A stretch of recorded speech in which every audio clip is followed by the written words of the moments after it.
प्रभु ने क्या चीजें मांगी है? 3 चीजें। घुटनों पर रहने के लिए तैयार है ना? मतलब अपना हिलजुल तो नहीं करने वाला, आप टिके हुए प्रभु के सामने पूरी तरह से, मतलब ध्यान है, मतलब घुटनों पर, मतलब आप बड़े प्रार्थना में हल देखने जा रहे हैं, कुछ अद्भुत लेने जा रहे हैं। घुटने मतलब हालात बदल रहे हैं, आप बदलने जा रहे हैं। आंसू बहा के की गई प्रार्थना के उत्तर भी जल्दी आते हैं और स्ट्रांग होते हैं उत्तर। हालेलुया। घुटनों की प्रार्थना के उत्तर गहरे होते हैं, पर ये अपने आप नहीं बहाए जाते, ये अपने आप घुटनों पर नहीं आया जाता। जब तक आप प्रभु की खोज नहीं करते तब तक आप, एक आम व्यक्ति घुटनों पे नहीं आ सकता, वो टिक जाए घुटनों पर, जब तक एक संबंध को मजबूत ना करें।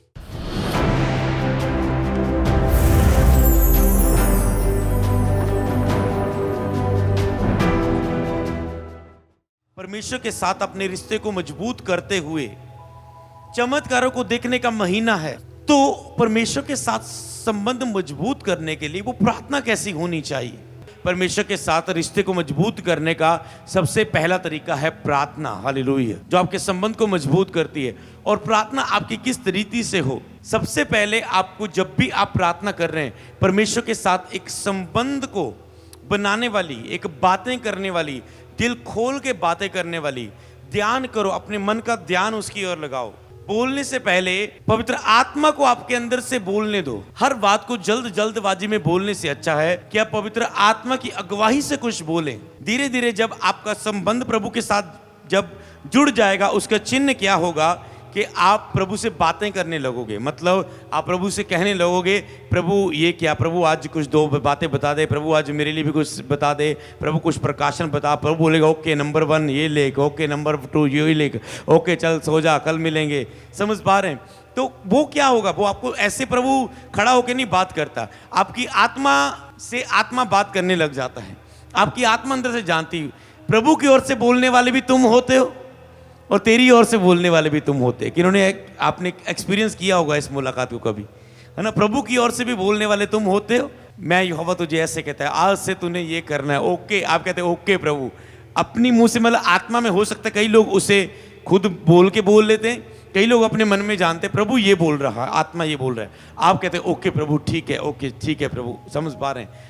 इसका मतलब एक ऐसी मुलाकात शुरू होती है जिसमें आप अपनी बातें नहीं बोलते, आपको पता होता है कि प्रभु के साथ संगति जुड़ चुकी, रिश्ता जुड़ चुका है, वो मुझे कुछ कहने लगा है, मेरी आत्मा में बातें होने लगी है। तो कई बार आपको डाउट भी होता है, या मेरा स्पिरिचुअल फ्लो तो नहीं है, ये मेरी ऐसे एक जोश वाली तो नहीं है कि मैं तो 2-3 घंटे से प्रार्थना कर रहा हूँ, जो ऐसे मेरे कोई इमोशंस तो नहीं है, ये मेरे दिल की, मेरे मन की बातें तो नहीं है। तो आप धीरे धीरे, इसका मतलब आपको और संबंध मजबूत करना है। जब ऐसा महसूस करें, इसका मतलब आपको संबंध और मजबूत करना है, ताकि जो आत्मा की बातों को आप स्पष्टता से आप उस बातों को प्राप्त कर पाएं जो आत्मा ने आपको दी हैं। आप पूरी तरह से चिन्हों के द्वारा भी आप उसे प्राप्त कर पाएं और पूरी तरह से जान पाएं जो आत्मा ने आपको दी है। मान लो कोई आपके सामने कोई व्यक्ति आ गया, ये व्यक्ति का चेहरा दिखाता है, इसको जाके मिल, प्रार्थना कर। आपको जब जोश में आया, आपको लगा ओके लगता है आत्मा इस व्यक्ति के पास जाने के लिए सुसमाचार सुनाने को कहता है, पर जब आप शरीर में, अब आपको मुश्किल लगा, आपको लग रहा है आत्मा ने कहा भी है या नहीं, कनेक्शन जुड़ा तो सही है एंटीने का, पर थोड़ा थोड़ा सिग्नल आ रहा है, पिक्चर क्लियर नहीं आ रही। इसका मतलब आपको एंटीने को अपने सेट करना है, पीछे से कनेक्शन आ रहा है, आपको संबंध को और गहरा करना है और मजबूत करना है और प्रभु के साथ बैठना है और बाइबल के साथ समय बिताना है और फास्टिंग में जाना है, ताकि आप और गहराई को प्राप्त कर पाओ। अगली बात, जब भी आप संबंध में जाएं तो परमेश्वर के साथ एक उसकी महिमा से भरें, अपने हृदय को पवित्र आत्मा की सहायता से उसकी महिमा करें, उसके साथ जुड़ें और कोई टॉपिक आपका हिस्सा ना हो। आपने देखा आज हमने 2 पार्ट थे हमारे प्रार्थना के। सबसे पहला पार्ट प्रभु को महिमा देते हुए, आदर देते हुए, प्रशंसा करते हुए, आत्मा को प्रभु के साथ जोड़ते हुए, कोई विचार ना रखते हुए, कोई ना मांगते हुए, कोई ना अधिकार की प्रार्थना करते हुए, कोई विनती की प्रार्थना नहीं, बस एक ही था कि परमेश्वर तेरा आत्मा कैसी प्रार्थना करना चाहता। मतलब हम डिजाइन नहीं करना चाहते किसी प्रार्थना को, हर शब्द बोलने के लिए रुका जा रहा था और नए शब्दों को आने के लिए समय दिया जा रहा था। इसलिए अपनी प्रार्थना में नए शब्दों को आने के लिए समय दें। 2 बातें प्रभु अभी इस समय सिखाना चाहते हैं। पहली बात कि जब तू मेरे सामने प्रार्थना करने के लिए आए, आज जो प्रभु ने बताई कि सबसे पहले कि अपने घुटनों पे आ, सबसे पहले मतलब अपनी प्रार्थना में अपने आप को, अपने शरीर को टिकाने की कोशिश करें।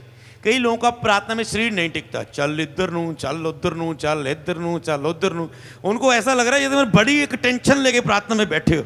ओ प्रभु, ओ प्रभु, ओ प्रभु, ओ प्रभु, समझ पा रहे? ओ प्रभु, समझ पा रहे? मतलब टिका ही नहीं है ना। तो आपको पता चलता है, जब मैं मसीह में नहीं था तो हमारी 3-3 घंटे की एक ही तरह एक ही स्टाइल में बैठे रहते थे। ऐसा लगता था थोड़ा सा ऐ करेंगे रब गुस्से हो जाएगा। मतलब ऐसा लगता था कि मतलब अगर ये ऐसे स्टाइल वाला है भक्ति तो ऐसे स्टाइल में रहेगी। तो ऐसा लग रहा था पूरी टांगे ऐसे, जो 3 घंटे बाद उठना ऐसा लग रहा है भी है टांगे या नहीं। तो उस समय वो डर था, मतलब यानी कि ऐसा था। प्रभु ने कहा तुम्हारी धार्मिकता कितनी ज्यादा होनी चाहिए। तो अब आपकी प्रेयर कितनी, जो आप टिक नहीं पाएंगे, टिप तक नहीं पाएंगे जब तक आपका पूरा संबंध नहीं हो जाता। तो इस तब आपको टका नहीं आता, एक टका वाली प्रार्थना। तो इसीलिए आपको जब प्रार्थना करनी है, सबसे पहले प्रार्थना में टिकना सीखें। अगर आपको टका नहीं आ रहा है, शरीर को टका नहीं आ रहा है, तो आपको लग रहा है सबसे पहले ओके अगर मैं ऐसे बैठा हूं तो मुझे 15 मिनट ऐसे ही बैठना है, मुझे हिलना जुलना नहीं। ऐसा नहीं शरीर कहता चल तौर पा इधर हो जा उधर हो जा, चेयर पे बैठ जा, लेट जा, वो थक गया हूँ लेट के कर लेना प्रेयर होके। समझ पा रहे हो? अब लेटते लेटते सो गए, मतलब कोई स्टाइल नहीं। समझ पा रहे? ये तब तक टका नहीं आता जब तक रिश्ता जुड़ नहीं जाता। जब रिश्ता जुड़ जाता है फिर सब कुछ ईजी हो जाता है कंट्रोल में। ओके, तो आपको टका नहीं आ रहा, सबसे पहले डिसिप्लिन बनाए। 15 मिनट में ऐसे बैठूंगा। ओके, अगले 15 मिनट मैं घुटनों पर ही रहूंगा। मैं घुटनों पर, मतलब पहले टका नहीं आया ना, जब घुटनों पर आ गया टका, ये आपकी प्रार्थना सबसे पावरफुल है। जब शरीर आपका टिक गया ना यहाँ पर, जब टका नहीं है, टंगा इधर नको दे उधर नको दे, ये वो, समझ पा रहे? आप समझ पा रहे? जब घुटनों पे आपका टिका आ गया और आप 15 मिनट, आज मैंने 10 मिनट रहा, कल से 15 मिनट रहूंगा, फिर आधे घंटे रहूंगा, फिर लकड़ी पर रख के पूरे घुटने रखूंगा और 1-2 साल में लकड़ी में छेद कर दूंगा और दिखाऊंगा फिर ये देखो। इसलिए मेरा पिंड सारा मसीह में आ चुका है। हालेलुया। समझ पा रहे हैं? वो दिखाना मतलब ये नहीं कि तुम कितने आत्मिक थे, वो दिखाना ये है कि दूसरे लोग तुझे देखकर प्रार्थना करने लग जाएं। हालेलुया। और अपने देशों को बदलता हुआ, अपने नगरों को बदलता हुआ देख लें। तो समझ पा रहे हैं? आपके शरीर को टिका आ जाए कि आप घुटनों पर आने पर आ जाएं। घुटनों की प्रार्थना बाइबल में बहुत आता है कि वो शक्तिशाली होती है, सामर्थ्य होती है, पर ज़्यादातर मसीह नहीं इसमें आ पाता। और ये एंड है, आपके शरीर की पोजीशन एंड है, ये यहाँ पर अगर आगे और इसमें कितनी कर पाए, ये एंड है। तो इसमें आपका लक्ष्य होता है पहुँचना। तो प्रभु ने आज क्या मांगा? तो हमने ये मैसेज कहाँ से सीखा? हमने प्रार्थना में, मतलब आत्मा में प्रार्थना। आत्मा में प्रार्थना आपको सिखाती है, जो आप अपनी ओर से बोलने चाहते हो करते रहोगे, फिर आप कुछ लेना नहीं चाहोगे। रुकना सीखें।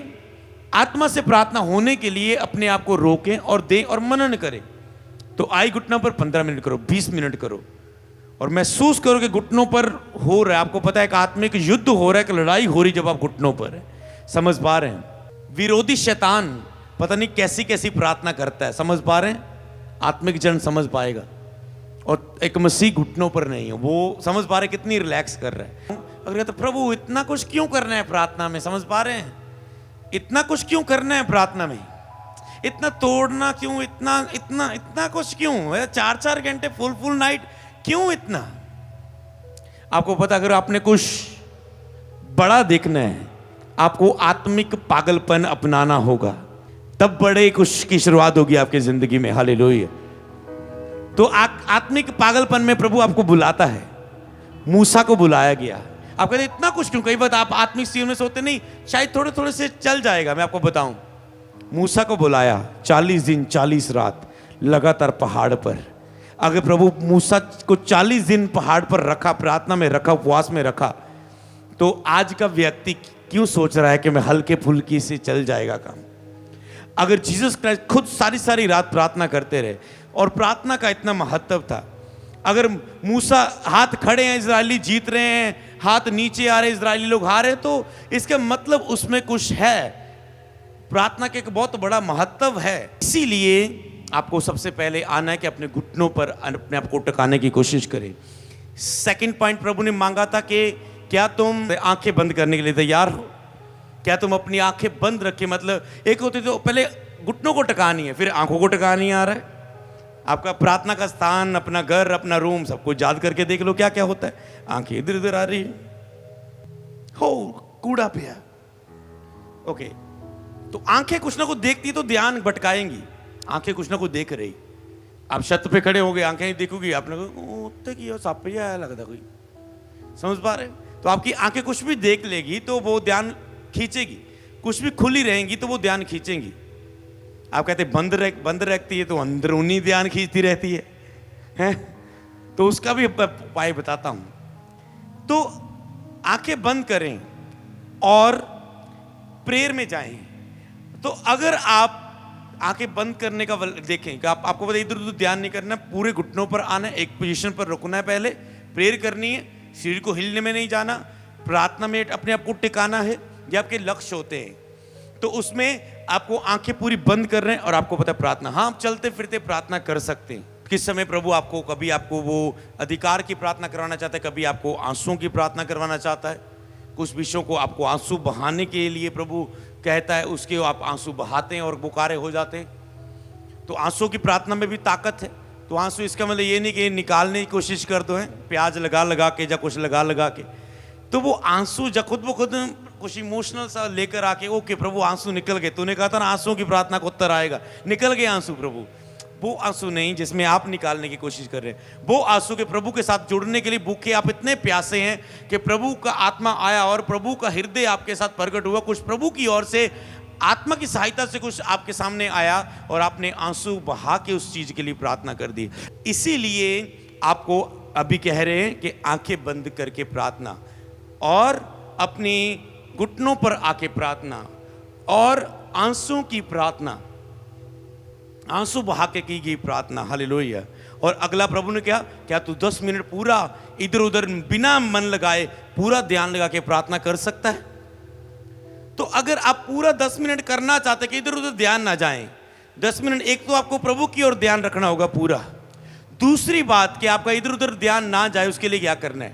मान लो एक व्यक्ति प्रार्थना कर रहा है, मान लो इधर 2 व्यक्ति, एक इधर आपकी वाइफ प्रार्थना कर रही है, इधर हस्बैंड प्रार्थना करता है, इधर ब्रदर बैठा है, इधर सिस्टर बैठी है, या इधर बड़ा भाई बैठा है, छोटा भाई, आपका दोस्त है, इधर आप बैठे हो, आप किसी के साथ मिलकर प्रार्थना कर रहे हैं। अब जो व्यक्ति इसकी बारी आई, अब ये शांत हो गया, वो लगा है पूरा, ये बोल रहा है और ये पूरा इधर उधर घूम रहा है ध्यानों में, उसने आमीन भी बोल दिया, अच्छा ओके मेरी बारी आ गई, समझ पा रहे हैं। तो ये ध्यान लेते जा रहा है। अगर इसकी बारी आ जाए, इसका ध्यान नहीं जाएगा। जब इसकी बारी आ जाती फिर पूरा प्रभु प्रभु प्रभु प्रभु प्रभु प्रभु प्रभु, क्यों? क्योंकि इसका मुंह चल रहा है। मुंह चलाने के लिए ध्यान उन बातों पर लाना पड़ता है। इसीलिए अपने मुंह को हमेशा यूज करो तो आपका कभी ध्यान नहीं भटकेगा प्रार्थना में, यीशु मसीह के नाम, कभी नहीं। ये सोचो मुझे बिना रुके 15 मिनट प्रार्थना करनी, मुझे 3 घंटे कोई लंबी चौड़ी प्रार्थना नहीं करनी जो ग्रहणी ना हो प्रभु को, वो ध्यान भटके वाली। समय पूरा करना, समय नहीं, मुझे लॉन्ग प्रेयर नहीं, मुझे स्ट्रांग प्रेयर करनी है। मुझे केवल समय नहीं बिताना, मुझे पावरफुल प्रेयर करनी है। हालेलुया। तो इसीलिए अगर आपने ये प्रार्थना में बैठने के समय आप ठान ले कि मुझे लगातार बोलना है, बोलना है बस, तो आप आधा घंटा ले लो, 15 मिनट ले लो, बोलना है बस। शब्द आया बोला, कुछ भी बोला, शब्द आया बोला, चुप नहीं रहना, कुछ नया नया बोलना है और नया बोलने की कोशिश करनी है आत्मा की सहायता से। ऐसे नहीं बोलने तो कुछ ही बोलो, 1000 बार 1 करोड़ बार हालेलुया हालेलुया बोली जाओगे आप, तो महिमा का उसमें एक भी नहीं निकला। शब्दों का 1000 बार हालेलुया बोला, पर महिमा सहित एक भी हालेलुया का शब्द नहीं बोला गया प्रभु की महिमा के लिए। तो इसीलिए आपको समझना है, अगर विचार ना भटके प्रार्थना में तो आप शब्दों को लगातार बोलें, हालेलुया, फिर आपके लगातार आप शब्द बोल पाएंगे। तो प्रभु ने कहा क्या तुम लगातार आंखें बंद रख के प्रार्थना करोगे, लगातार घुटनों पे रहोगे? क्या तुम लगातार मेरे साथ बातें करके प्रार्थना करोगे, मेरे साथ बिना पूरा ध्यान लगाए हुए? तो मैंने कहा जो जितना ध्यान लगाए रहेगा, घुटनों पर रहेगा, वो उतना अपनी लाइफ में कुछ अद्भुत प्राप्त करेगा। हालेलुया। इसका मतलब जो जितना वो उतना, जो जितना वो उतना। याद रखना, प्रभु सबसे प्रेम करते हैं, पर जो जितना उसके साथ उतना, जो जितना उसके साथ उतना। हालेलुया। तो इसीलिए आपको इन चीज़ों को अपनाना है अपनी प्रार्थना के जीवन में, और अपने संबंध को प्रभु के साथ मजबूत करना है। प्रभु के साथ प्यार करें, प्रभु के साथ लव करें, प्रभु के साथ गहराई की प्रार्थना करें। कुछ समय शांत समय आप चलते चलते आराम से कुछ भी बोलते हुए और प्रभु के साथ बात करने की कोशिश करें। जैसे घुटनों पर लाने की कोशिश, ध्यान लगाने की कोशिश, ऐसे प्रभु से बात करने की भी अपनी प्रार्थना में कोशिश करें। चलें फिरें, चाहे गैर जबान में प्रार्थना करते जाए। और फिर एक गैर जबान वाला व्यक्ति भी पूरा एक सब्जी बना सकता है अपने ख्यालों में, पूरा लूण मिर्च पै गया, समझ पा रहे हैं, पूरा मतलब कार्य कर सकता है, इधर उधर घूम के आ सकता है। गैर जबान मुंह तो बोल ही जा रहे हैं पर दिमाग इधर उधर घुमाई जा रहे। तो इसीलिए आपको पता है इधर उधर घूम गए, जब भी घूम के आओ सीधा करो कैच फायर। मैं डांटता हूं इस शरीर को, आग दो और डांटो और अपने आप को लगाओ। यही युद्ध है। युद्ध करते करते तुम आत्मा में प्रवेश करोगे, वहां कोई ऐसा विचार तुझे खींच ना पाएगा यीशु मसीह के नाम। जैसे तुम शरीर के हिस्से से बाहर निकलोगे, आत्मा में प्रवेश करोगे, पवित्र स्थान में जाओगे, वहां कोई रुकावट नहीं आने वाली। पर इस युद्ध को तुझे लड़ना ही होगा, इस युद्ध को लड़के आगे बढ़ना ही होगा, आत्मा में प्रवेश करना ही होगा। हालेलुया। तो इसीलिए आपको इसे अपने जीवन में अपनाना है, ऐसी प्रार्थना को अपने जीवन में करना है। तो प्रभु के साथ एक बार शुरू होने वाली प्रार्थनाएं करें, चलें बैठे टाइम दें। हालेलुया। चलें बैठे कुछ बात करने की कोशिश करें। और जैसे मैंने बोला, पहला लेसन क्या था कि संपूर्ण पश्चाताप, संबंध से पहले संपूर्ण पश्चाताप आता है। और लास्ट वेडनेसडे संपूर्ण पश्चाताप की प्रार्थना थी परसों, और उसके लिए लेकर जाया गया, लोगों को लीड किया गया। और संपूर्ण पश्चाताप जो कर पाया होगा, मतलब रोए होगे, ओ प्रभु मैं तुझसे कितना दूर था, मतलब कैसे संबंध शुरू होगा जब आप अंदर से रोए, ओ प्रभु मैं कितने दिन तुझसे दूर रहा, ओ प्रभु मैंने तुझसे दूर रहते शरीर में कितनियां गलतियां की, ओ प्रभु मैंने तुझे बार बार सताया, ओ प्रभु मैंने बार बार वायदे करके उनसे मुकरा, ओ प्रभु मैं वफादार नहीं रहा, ओ प्रभु मैंने ये जितना मुझे करना चाहिए था उससे बढ़कर किया, मैंने मुझे उतना करना चाहिए था जितना तूने कहा, ओ प्रभु तूने जो जितना काम मुझे कहा था मैंने उससे कम किया, मैंने पूरा उतना नहीं किया परमेश्वर, कोई भी मैं तेरी आज्ञा के अनुसार नहीं चला, मैं अपनी बुलाहट से भटक गया, मैंने अपना समय वेस्ट किया, मैं ढीला हो गया, मैं प्रेम में ठंडा हो गया। खुल के अपना पूर्ण पश्चाताप करो, संबंध शुरू हो जाएगा। समझ पा रहे हैं? जिस दिन तुम खुल के ये बातों को कर पाए, उस दिन संबंध शुरू हो जाएगा परमेश्वर के साथ गहरा। इसलिए कई बात ऐसी बहुत सी बातें हैं जो रह जाती, इसलिए पूर्ण उसे कंप्लीट करें, पूर्ण दिल खोल के अपनी बात को करें। जिस दिन तुम ये कर पाए, खोजते हुए प्रभु को, टूटते गए, तो फिर एक दिन संबंध बन जाएगा। हालेलुया। तो ऑनलाइन व्यूअर्स, लगातार आपको प्रभु की हजूरी में बढ़ना है, इन चीजों को अपनाना है। और एक और गहरी बात, अगर आप एक प्रार्थना में फाइनल समय ठहरा दें, एक निश्चित समय को ठहरा दें कि मुझे इतने बजे आना है प्रार्थना में, हालेलुया, मुझे इतने बजे आना है प्रार्थना में, तो परमेश्वर आपके साथ वार्तालाप करने के लिए आप पर विश्वास कर सकता है। नहीं तो परमेश्वर, अन्यथा परमेश्वर आपके लिए बात करने के लिए नहीं सोच सकेगा। अगर आपको प्रभु को पता है, आप अगर वायदा कर दे, प्रभु रोज 8 बजे से लेकर 9 बजे तक तेरी हुजूरी में बैठूंगा, ये एक अगली फाइट होती है संबंध के साथ। ये सारी अलग अलग फाइट है, पहले घुटनों पर आने की, फिर आंखें बंद करने की, फिर मन लगाने की, फिर मुंह बोलने की, फिर लॉन्ग प्रेयर करने की, फिर स्ट्रांग प्रेयर करने की, फिर आंसू बहाने की, फिर पश्चाताप की, फिर प्रभु से पूर्ण वार्तालाप शुरू करने वाली प्रार्थना। तो हर एक पार्ट है। तो एक है, अगर आप एक निश्चित समय परमेश्वर के साथ रखें कि मुझे रात को 8 बजे से 9 बजे तक प्रभु मैं आऊंगा और आऊंगा ही आऊंगा और पूरा टाइम बैठूंगा भी बैठूंगा, तो प्रभु को पता रोज आता है, रोज ध्यान करने के लिए आता है। तो प्रभु आपसे कुछ बात शुरू कर सकता है। जब तक आप अपना संबंध बना के साबित नहीं करेंगे कि आप प्रभु से रोज बैठोगे इस टाइम पर, कभी बैठे कभी नहीं, प्रभु को आप इंतजार करवाएंगे। कई लोग प्रार्थना में इंतजार करते हैं, प्रभु ने बातें शुरू की, इधर थोड़ी सी बात शुरू हुई, फिर से ध्यान भटका लिया, 15 मिनट 20 मिनट इधर उधर घूम के फिर प्रार्थना में आए। अरे आपको बिठा के रखा आपने, पवित्र आत्मा को वेट करवाया, आपने वेट करवाया आपको। तो ये जब आप ज्यादा आत्मिक बनते हैं संबंध में, तब आप इन बातों को समझ पाते, नहीं तो आप हल्के में लेते रहते हो। जिसका रिश्ता बन गया उसे लगता, ओह पवित्र आत्मा मैंने आपको वेट कराया, I am sorry, I am sorry, I am sorry. समझ पा रहे? तो इसीलिए, नहीं तो आपको लगता है प्रार्थना में जो मर्जी करिए वो लाए। अरे वो एक व्यक्ति है जो आपकी प्रार्थना में उतरा है, सहायक है जो एक उतरा है, और तुम उसे उसको बिठा रहे हो, उसका समय, समझ पा रहे हो, उसके लिए उसे इंतजार करवा रहे हो, जबकि वो एक बहुत पर्सनैलिटी वाला व्यक्ति है, वो एक वेरी वेरी इंपॉर्टेंट है, वो होली स्पिरिट है, वो मेन गेस्ट है हमारे बीच में। तो इसी रीति से आपको फाइनल समय पर परमेश्वर के साथ बैठना है। हालेलुया। तो उसमें जाना है। तो प्रभु आपसे बात करेगा, प्रभु को पता कल फिर आएगा, ओके प्रभु बात करेगा, प्रभु को पता कल फिर आएगा, प्रभु बात करने की इच्छा रख सकता है। जो कभी परमेश्वर के साथ एक महीने के निश्चित समय पर कभी आने का रिकॉर्ड नहीं बना पाया, प्रभु कैसे उसे बड़ी बातें बताने की उम्मीद रख सकता है। प्रभु को पता है आज कोई बात शुरू की, अगले हफ्ते ये रिश्ता तोड़ने वाला है, ये 15 के दिन बाद तोड़ने वाला है। और प्रभु कभी बड़ी बात उसकी लाइफ में, बड़ा छुटकारा, बड़ी गवाही, बड़ा चमत्कार उसकी शरीर में कभी नहीं कर पाएगा। तो जो लोग सोचते कि जुलाई महीना चमत्कार का महीना है, तो चमत्कार के लिए प्रभु जो करने को कहता है, आज नाइट मीटिंग में पूरे महीने के लिए बता दिया गया, इसे करना शुरू करो और अपने संबंध को बढ़ाओ। फिर प्रभु आपकी लाइफ में वो बड़ा महान कार्य, वो बड़ा ऑपरेशन भी जो आपका है वो कैंसिल कर देगा प्रभु, क्योंकि प्रभु को पता है फाइनल टाइम पे आता है, मैं इसे ये बड़ा मिरेकल्स दे सकता हूं, बड़ी सामर्थ, बड़ी महिमा का काम दे सकता हूं।